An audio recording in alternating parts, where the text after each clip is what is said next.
Well, I want to start today's report off with I am truly afraid. I'm afraid right now for my channel. I'm afraid for our country. I just got word that three channels have been demonetized just in the last couple of days, and two channels have been completely eliminated, taken off air. One of those being Hodges, the Common Sense Show. Not only that, but even Steven Crowder got yet, I believe, another strike. I'm not sure if it's his first or what number strike that is, just for having, former Fox News Dan on the broadcast. And what I'm saying is, I don't know how long it's going to be that any conservatives, and I'm more libertarian leaning, but they go after libertarian and conservatives altogether, but how much longer we're going to be allowed here on air on YouTube.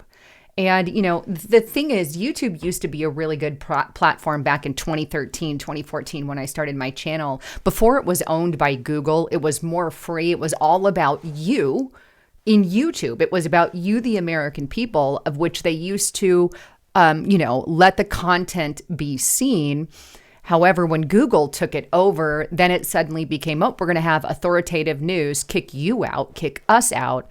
And we're going to have, all the main pop news and, artists that are already big names up at the top of all the feeds. So it completely undid everything that it was meant to do.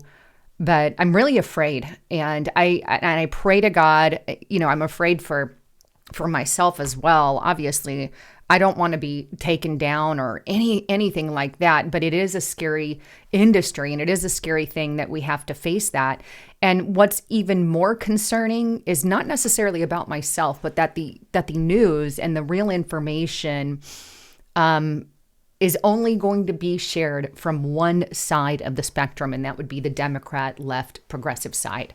And that will usher in not only a third world country, in my opinion, but a more communist style, tyrannical dictatorship here in the United States of America, when you're only allowed to see one side and one side alone.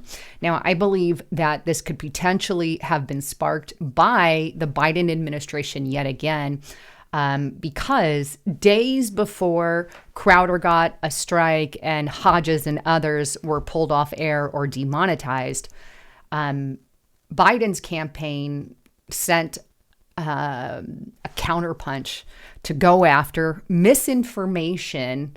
And the misinformation that they're going after is misinformation on the economy. Oh my God. And misinformation on Biden. And I am just floored. And this comes in the midst of the Biden administration right now in court. It's Missouri versus Biden. And they're literally accusing the Biden administration of censoring the American people, which I believe he has. And you're going to see in just a moment, it's out in the public what they're doing. It's all out for everybody to see. But yet, regardless of that fact, they're still out there doing this. Take a look at what I'm talking about here. Politico.com. Biden's campaign sent to Counterpunch on misinformation. And here's what they state. Joe Biden's presidential campaign is overhauling its strategy to fight misinformation on social media in the 2024 race, recruiting hundreds of staffers and volunteers to monitor platforms, buying advertising to fight bogus claims, pushing its own countermeasure out there through grassroots allies, with a bulldog aide helping lead the effort. Now, if you want to buy advertisements, great, more power to you. Everybody's allowed to do that. But he's literally hiring and recruiting hundreds of thousands of staffers and volunteers to monitor platforms. What exactly are they monitoring? What are they look at? And how are they going about this is the real question. And this is the exact same thing that Missouri versus Biden, the court case, is revealing. And we have seen some pretty ugly stuff that Elon Musk has been dropping on the Twitter files. But it goes on to state what they're after. It says Biden's reelection campaign is expecting to combat a barrage of false claims by Trump. So things that Trump says, and other GOP candidates. So things that other GOP, we're talking about our senators, our candidates in office, things that they say, and Biden's past record. What exactly do they mean by his past record? His history with his son, his history with Ukraine. I mean, what are they talking about? They're not too specific. And then it goes on, the White House's COVID-19 push there and alleged efforts to suppress voter turnout, which those have been going on for a while. But now he seems to add Biden's past record. But nobody really knows what that is. Nobody knows what that is. In fact, Washington Post goes on to expand on some of this. And this is where I found it. This is on Washington Post. The viral $16 McDonald's meal that may explain voter anger at Biden. It says, as some Democrats fear social media is exaggerating economic problems, the White House faces a crucial choice on election strategy, which is why, by the way, one of the reasons he's hired hundreds of staffers to look into all of this for him, right? Look into it. I don't know how he's going to look into it, but it says this: on December 20th, Topher Oliver went to McDonald's in the town of Post Falls, Idaho, and ordered a limited edition smoky double quarter pounder BLT with fries and a Sprite. The meal cost $16.10, and he posted the receipt to TikTok, even though he had ordered a novelty item. Right? It went viral, and news outlets, some news outlets, inaccurately described it as a Big Mac meal. Now, this is what the Biden administration is upset about, this kind of misinformation. I'm sure buttloads of that kind of stuff went out under Trump, under Obama, under multiple past presidents of the United States of America. But not this president now wants to go hand in hand with TikTok and other social media websites, to handle that misinformation. And if they handle it anything like we've seen come out on the Twitter files, then we all know that just means straight up censorship. But they're deciding that right now in Missouri versus Biden. And I really hope it comes out for the best of us, because regardless of that entire case, they're literally out there now posting saying, hey, we don't want Biden's past record out there.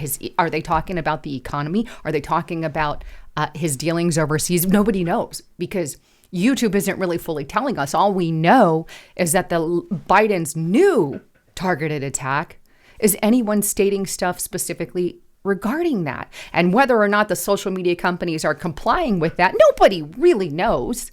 But what I do know is right after that came out, because that came out on the 9/20/2023, after all of that was published, and the one on Politico, the one on Washington Post came out November 24th. So just after both of those, bang, we get all kinds of things like this for different reasons, obviously. Here is Louder with Crowder.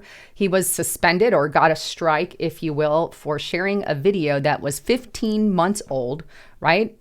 Because he interviewed Dan. That's why he got the strike. Then we also have, this is unfortunately Dave Hodges' channel that's also been suspended. Now, I don't know the reason why or any of that. I just know other accounts have been suspended as well. 3 demonetized, 2 completely eliminated. I don't know exactly who all that have been eliminated, but this is the policy that some of them are reporting. We have reviewed your content and found severe or repeated violations of our policy on harmful conspiracy theories. So this is what they're being sent, but nobody really knows what these conspiracy theories are, because they're not being told. We're not being told. It's just like, oh, okay, here, follow this rule, but we have no idea what it is. But it's interesting. Take it how you want to take it. I don't know. I mean, you're the deciding factor, and I don't know. I'm just sharing the information. It's strange that after those reports come out, bang, bang, bang, bang, bang, it's just like, where's the freedom to really speak and talk about truth? Why can't it just be straight up truth on both sides of the fence and not a one-sided story? And by the way, that's why I created restrictedrepublic.com. And you got to get there and sign up. I am seriously afraid, and I mean I'm afraid. I don't know how much longer I'll be on air. I don't know how much longer I'll be allowed to say things, but it's not even that. It's just the fact that they're shutting everything down, and all the stories are going to be one-sided from here on out. If you want to make sure that you still got access to us, subscribe to restrictedrepublic.com. I'm going to extend it for one more day. Use the coupon code HOLIDAY 2023. You're going to get it for $2.99 per month. That is way less than a cup of coffee. And hey, less than a Big Mac. so, which, by itself, I think is $5 or $6 anyway. But anyway, please get there, subscribe, support us, get exclusive content, because there's so much exclusive content that I share on there that we are literally not sharing on any other platform. And if you want to get to really know what's going on and support us, please get to restrictedrepublic.com, because it's getting to be a really scary place. Also, if you want to follow us, I'm also on Rumble. Please go to rumble.com. I'm under restrictedrepublic.com, or Restricted Republic under Rumble. You can plug us in the search engine. We'll come right up. But this is our channel. These are the videos. We post all the same videos from YouTube on Restricted Republic. But follow us there. That's free of charge, by the way. But make sure you're over there in the event something happens. I'll also be on Rumble as well. So make sure you check that out. But anyhow, my heart aches for the state of this country. My heart aches for where we're headed. And I just really wanted to get this heartfelt message out to you guys, because when there's an uptick in activity by YouTube, it's just like, again, I mean, it's just like, do we ever get a break? Do we ever get... I don't know. And it's just like, I don't see the left, worrying or sweating at all. And the message to the left would be, it's always after the political opposition first, but you're next. You're not exempt. And one day they'll silence it all, and we'll be just like China. And I think we're living on borrowed time, so to speak, when it comes to freedom of speech, because it's very limited already. Anyhow, I love all of you guys. Thanks again for tuning in. I'm Lisa Haven signing out.